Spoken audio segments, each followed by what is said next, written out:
ఈరోజు చిన్నపిల్లని అడిగినా నీటికి పల్లం ఎట్లా తెలుసో అట్లాగే రైతులకు ఎవరేం చేసిండ్రు నిజం యావత్ తెలంగాణకు చిన్నపిల్లల నుంచి మొదలు పెడితే పండు ముసలి వాళ్ళ దాకా అందరికీ తెలుసు.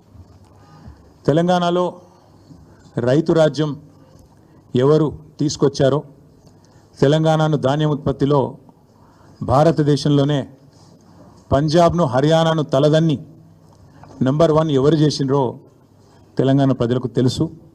వ్యవసాయాన్ని పండుగగా చేసి మరి 10 ఏళ్ల పాటు అద్భుతంగా వ్యవసాయాన్ని ఫార్మర్ ఫస్ట్ అనే నినాదంతో చివరికి జాతీయ పార్టీగా అవతరించిన అబ్ కీ బార్ కిసాన్ సర్కార్ అనే నినాదంతో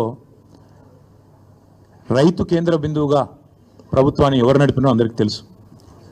తెలంగాణలో ఏ పంటను అడిగినా, ఏ పైరుని అడిగినా, ఏ రైతుని అడిగినా, ఆ రైతు పక్కనే ఉండే ఎద్దుని అడిగినా స్పష్టంగా చెప్తుంది వ్యవసాయాన్ని పండుగగా చేసింది ఎవరు అంటే. కాకపోతే జగమెరిగిన సత్యాన్ని అర్థం చేసుకోలేని వాడిని చవట అంటారు, నిజం తెలిసినా కూడా ఒప్పుకోనని రేవంత్ రెడ్డి అంటారు. అట్లా అయిపోయింది వాళ్ళ పరిస్థితి. అన్నీ తెలుసు, తెలియదని కాదు, తెలివి తక్కువ అని కాదు, లేదా అర్థం కాదని కాదు, తెలిసి తెలియనట్టు కనబడేదాన్ని చూస్తూ చూడనట్టు నటించేవాడిని రేవంత్ రెడ్డి అనక తప్పదు. నిజానికి చెప్పాలంటే ఇందులో చర్చించుకోవడానికి కానీ ఛాలెంజ్లు విసురుకోవడానికి కానీ పెద్దగా ఏం లేదు. కానీ ముఖ్యమంత్రి గారు ముచ్చట పడుతున్నారు. నిన్న రంకెలు వేసినారు. రొటీన్గా ఆయన పాపం సభ పెట్టినాడు అంటే 4 బూతులు, 5 ఛాలెంజ్లు, 6 తొడలుగొట్టే డైలాగులు, 2 గుడ్డలు ఊడదీస్తా అని 2 మళ్ళీ భాషణాలు, వాగ్భూషణాలు. ఈ టైప్లో షరామామూలుగా గత 18 నెలలుగా టైంపాస్ కార్యక్రమం ఏదైతే నడుస్తుందో ముఖ్యమంత్రి ముచ్చటపడుతుండు. కాబట్టి ఇప్పుడైనా ఎప్పుడైనా ఎక్కడైనా మేము రెడీ చర్చకు. నిన్న ముఖ్యమంత్రి గారు పేరు తీసుకొని మరీ పిలిచిండు. కేసీఆర్ వస్తాడా, కేటీఆర్ వస్తాడా, రాండ్రి అన్నాడు. నీకు కేసీఆర్ అంత లేదు కానీ మేము చాలు నీకు, వస్తాం, మీరు ఎక్కడ పెడతారో పెట్టండి, వస్తాం.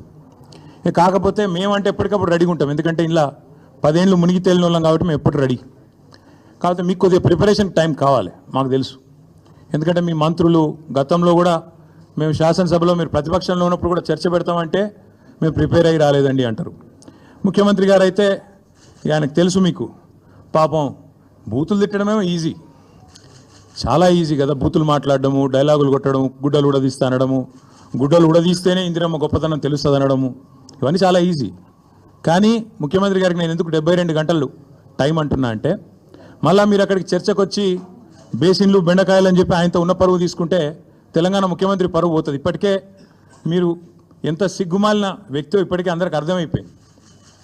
ఎవడన్నా అడుగుతాడండి ముఖ్యమంత్రి దేవాదుల గోదావరి బేసిన్లు ఉన్నదా అని అడిగే పరిస్థితి ముఖ్యమంత్రి. బేసిన్ తెలియదు, బెండకాయ తెలియదు. దాంతోపాటు ఇంకా దరిద్రం ఏంటంటే నల్లమల పులి అని చెప్పుకుంటాడు. నల్లమల తెలంగాణలోనే ఉంది కదా అని అడుగుతాడు మీటింగ్లో. అంటే ఇంత నికృష్టమైన వ్యక్తి కాబట్టే కొద్దిగా ప్రిపేర్ అయ్యేందుకు టైం వారికి 72 గంటల సమయం ఇస్తా ఉన్నాం. లేదు ముఖ్యమంత్రి గారు కనుక ముచ్చటపడి లేలే మా సొంత ఊరికే రండి కొండారెడ్డిపల్లి కంటే అక్కడికైనా వస్తాం, లేదు మా సొంత నియోజకవర్గం కొడంగల్లో పెడతా నేను అంటే నీ ఇష్టం, అక్కడైనా పెట్టు. లేదు మా నాయకుడు కేసీఆర్ గారి సొంత ఊరు చింతమడకకు వస్తావా, అక్కడ రెడీగా ఉంటాం. లేదు మా నాయకుడు కేసీఆర్ గారి నియోజకవర్గం గజ్వేలు, అక్కడికి వస్తావా, నీ ఇష్టం.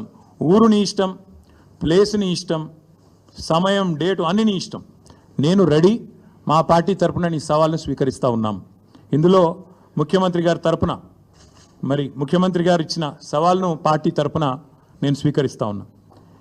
వాస్తవాలు చెప్పాలి అంటే దశాబ్దాలుగా దగాబడ్డ తెలంగాణను కేసీఆర్ గారి నాయకత్వంలో ముఖ్యంగా వ్యవసాయము, సాగునీటి రంగంలో ఎట్లాంటి విప్లవం సృష్టించినామో ప్రజలందరికీ ఇప్పటికే వారి అవగాహనలో ఉంది, వారి అవగతంలో ఉంది, వారి అనుభవంలో ఉంది. అయినప్పటికీ కొన్ని విషయాలు గుర్తు చేయాల్సిన బాధ్యత మా మీద ఉన్నది. ఆనాడు సమైక్య రాష్ట్రంలో తెలంగాణను నీళ్ళు ఇవ్వక ఎండబెట్టినారు కాబట్టే, కరెంట్ ఇవ్వక కాల్చక తిన్నారు కాబట్టే తెలంగాణ ఉద్యమం పుట్టింది. నీళ్లు, నిధులు, నియామకాలు అనే ఒక నినాదంతో ఆనాడు మేము ఉద్యమాన్ని నడిపాం. ఈరోజు ముఖ్యమంత్రి గారు కూడా అదే నినాదంతో పనిచేస్తున్నారు. నీళ్ళేమో ఆంధ్రాకు పంచుతున్నారు, ఆంధ్రాకు పంపుతున్నారు, బనకచెర్ల పేరిట ఇంకో పేరిట నిధులేమో ఢిల్లీకి పంపుతున్నారు.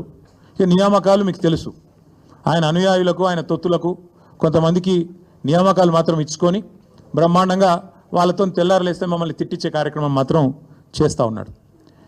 వాస్తవం ఏంటి అంటే స్వతంత్ర భారతదేశ చరిత్రలో 78 ఏళ్ళ భారతదేశ స్వాతంత్రానంతరం ఏ ప్రభుత్వము కూడా కేసీఆర్ గారి ప్రభుత్వం చేసినంతగా రైతులకు ఎన్నడూ సాహసోపేతమైన కార్యక్రమాలు తీసుకోలేదు అనేది అక్షర సత్యం.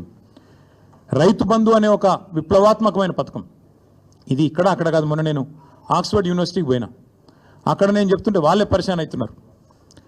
దాదాపు $9 బిలియన్ 70 లక్షల మంది రైతుల ఖాతాల్లో 11 విడతలుగా వేసినాము. Direct benefit transfer farm input programme called Rythu Bandhu అని చెప్తుంటే ఆక్స్ఫర్డ్లోని అధ్యాపకులు, ఆక్స్ఫర్డ్లోని అక్కడి విద్యార్థులు కూడా ఇది నిజమేనా అన్నట్టు అబ్బురపడి చూస్తూ ఉన్నారు. తెలంగాణ నేల మీద రైతు రాజ్యం తెచ్చిందే కేసీఆర్ గారు. భారతదేశంలోనే మొట్టమొదటిసారిగా అన్ని రంగాలకు 24 గంటల ఉచిత విద్యుత్తు, 24 గంటల విద్యుత్తు, అందులో ఉచిత విద్యుత్తు రైతులకు ఇచ్చిన మొట్టమొదటి రాష్ట్రం తెలంగాణ, మొట్టమొదటి ముఖ్యమంత్రి భారతదేశ స్వాతంత్రానంతరం కేసీఆర్ గారు మాత్రమే. ఇది నువ్వు అవునన్నా కాదన్నా గింజుకున్నా గిలగిల